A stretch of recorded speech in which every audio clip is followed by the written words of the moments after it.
Back in September of 1991, Electronic Arts released one of the best games ever made on the Sega Mega Drive, Road Rash. They followed this up with Road Rash 2 less than a year later in May of 1992, and then of course Road Rash 3 in 1995. These games are nothing short of masterpieces. They're not without their faults, sure, but they are some of the greatest games on the platform. There was of course Road Rash 3D on the PlayStation in 1998, as well as a few other titles across various platforms such as the N64 and Game Boy Advance, and I do believe there's a PC version as well. But as I don't have a great deal of experience with those, I am strictly talking about the Mega Drive iterations today. Now back in 1991, I was just about 4 years old, but even then I have very fond memories of playing this game. I wouldn't say that I can remember the exact scenario, nor can I remember how many times I've played it, but I do remember that we didn't own it. Me and my brother had to rent this from the corner shop frequently. In fact, we probably sunk so much money into renting it, we probably could have bought it outright. But when Road Rash 2 came along, we did the same thing. We just rented it for years, and now seeing that it was 3 years between Road Rash 2 and Road Rash 3, I would imagine we probably rented it enough to buy the game about 10 times over. But we never owned it until Road Rash 3 came along, where I had my own Mega Drive, and that was the game I remember that I wanted the most, and the one that I actually got. I probably had to wait till Christmas of 95 to get it, but I got it. And that is the Road Rash that I played the most, and probably one that I'll reference the most as well. But all three of them are absolutely magnificent games. If anyone watching this has played it, I guarantee you don't have many, if any, bad things to say about it, which is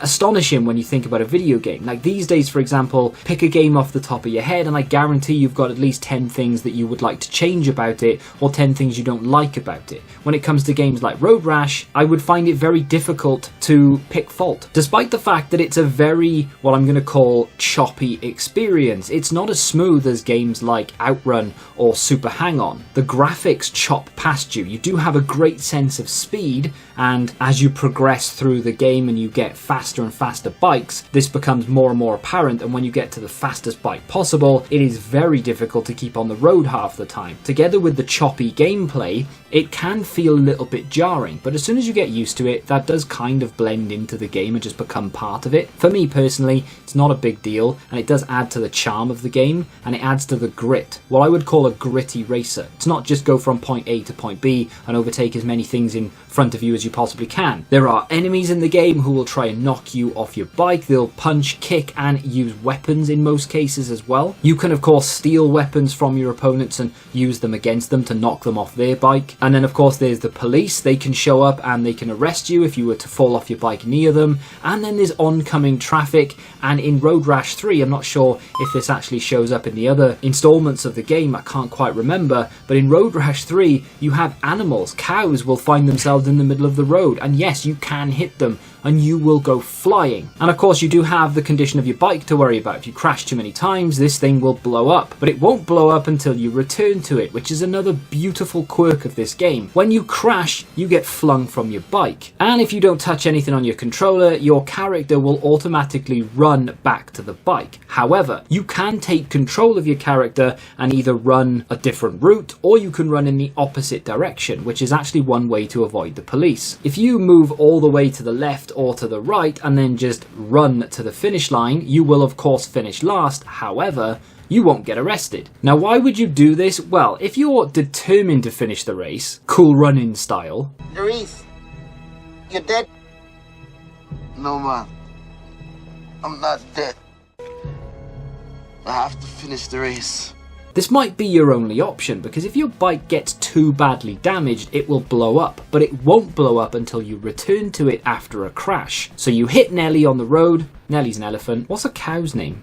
Daisy? That's it. So you hit Daisy in the middle of the road and your bike is trashed. So your character will automatically run back, and just as he's about to pick the bike up, the bike will explode and you'll go flying. However, if you can see the damage meter is 0 and you know that that's about to happen, but you are absolutely determined to finish the race, you can just run to the finish line. I used to do that many a time because I hated to lose. And yes, okay, I understand that I am coming last, but at least I'm finishing the race. Cool Runnings really did ingrain that in my mind, I think. This was one of EA's first in-house games. They were only really known for NHL and Madden at this point. FIFA hadn't even been released by the time of the first 2 installments of Road Rash. A game that I understand that they were very nervous of releasing because it had violence in it. And of course, as I just mentioned, they weren't really used to releasing games with violence in it. They'd only had a couple of sports titles under their belt. But I bet whoever made the decision to go ahead with this and release the game is still reaping the rewards today. We are not very close to 100,000, so could you please do me a solid and get me there? Hit that subscribe button if you aren't subscribed already, and if you want to see more retrospect reviews, hit that like button while you're there as well. One of the biggest selling points, in my opinion, of this game is the soundtrack. Now, there are a whole plethora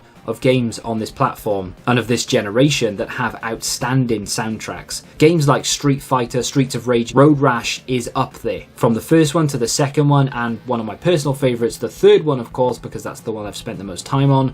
Every single track is a masterpiece. It is very well done. The other thing I hadn't really noticed up until very, very recently, and I'm talking in the last week or so, the engine noise on the bikes is non-existent. You can't hear it. It's not in the game. Now, if you were to play a modern racer, for example, Gran Turismo, or even something less polished, 99% of racers will have the engine noise, and the reason they do that is obviously realism, but obviously to give you a sense of speed and power while playing the game. But Road Rash doesn't have this. You have amazing sound effects of tyre skids, even the thud of hitting someone when you're on your bike or being hit yourself. You have sirens. You crash into a car, for example. Even the cow moves when you hit it. But you don't notice the engine sound. And this is proven by the fact that I've been playing this game for 33 years at this point, and only last week I noticed, hey, there's no engine sound in this game. I thought that was quite a funny quirk, but also it doesn't take anything away from this game, and you still have that amazing sense of speed. The game itself is very simplistic. I mean, let's be honest, it's an endless runner where you have to avoid dying till you get to the end, and you need to be there first before anyone else.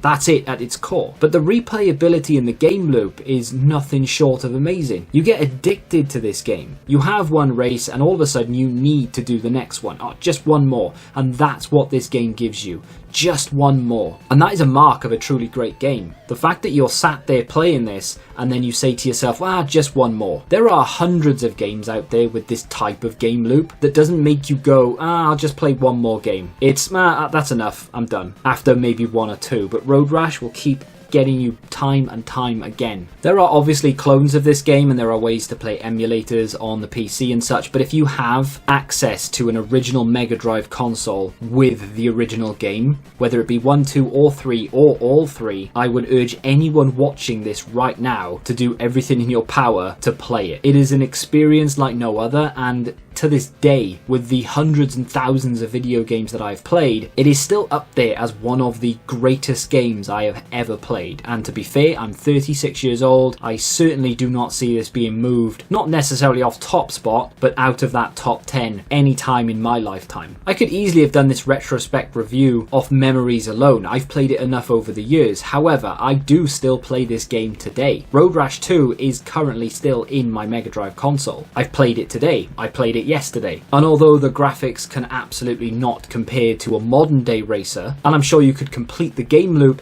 in a fraction of the time that you could a game like Gran Turismo, for example, or Ride, nothing compares to this game. The countless remakes and rehashes and reboots that this thing has had, they are all peasants compared to the true original trilogy. This game 100% holds up today, and I'm sure it'll hold up forevermore.